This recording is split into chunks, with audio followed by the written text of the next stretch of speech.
Fala pessoal do som, sejam bem-vindos ao vídeo onde eu irei te contar a minha opinião sincera sobre tudo que eu não gostei de recursos e funcionalidades da caixa de som Philco PCX39000, que já indo direto ao assunto, começando pelo estrobo. No meu ponto de vista, ele deveria ter ficado aqui na parte de cima, porque aí o efeito iria para o chão e iria já acompanhar o ritmo da fumaça, porque ele desse jeito fica vindo direto no olho da gente, então desse jeito não me agradou.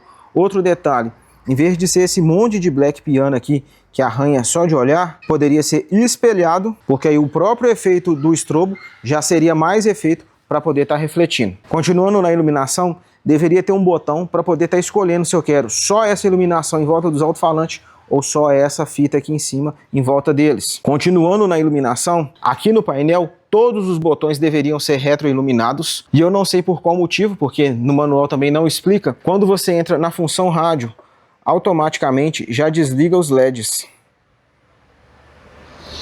Ela não funciona na função rádio com os LEDs dos alto-falantes ligados. Dá para você acionar o estrobo, mas os demais LEDs você não consegue estar acionando. Continuando na iluminação, se você desligar os LEDs dos alto-falantes,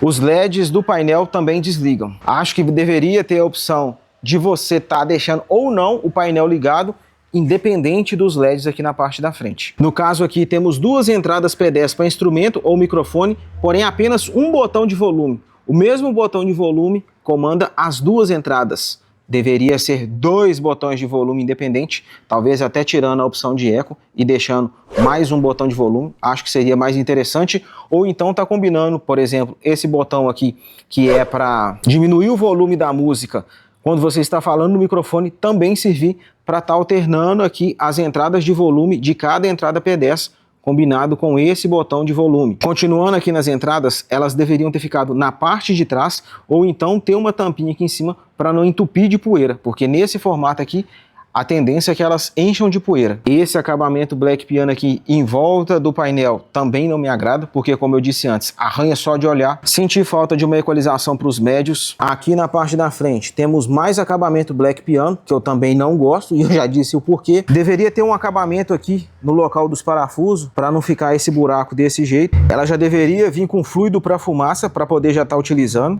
e não ser comprado separadamente. Concorda comigo? Então deixa o like. Faltou um pouco mais de capricho aqui no acabamento dos dutos. Senti falta de mais conexões aqui, como por exemplo RCA de saída e entrada para poder estar conectando ela em outros aparelhos de som. A antena de rádio só serve se for nesse modelo, ó, porque aqui não tem acabamento para poder estar colocando um encaixe lá para dentro. Olha como é que ele ficou todo recuado. Faltou acabamento também aqui na parte de baixo dela. Faltou cantoneiras de proteção aqui na lateral também. Já no aplicativo, eu não sei por qual motivo ela não conectou nas músicas que tem no meu smartphone. E se mesmo com esses pontos negativos você decidiu que a Philco PCX39000 será a sua próxima caixa de som, aqui na descrição, no primeiro comentário fixado e nas tags do vídeo, tem o link para você estar adquirindo a sua. Agora, se você ainda quer conhecer ela com mais detalhes, nessa playlist você confere a construção dela por dentro, placa de funcionalidade, construção de alto-falante, a máquina de fumaça e muito mais.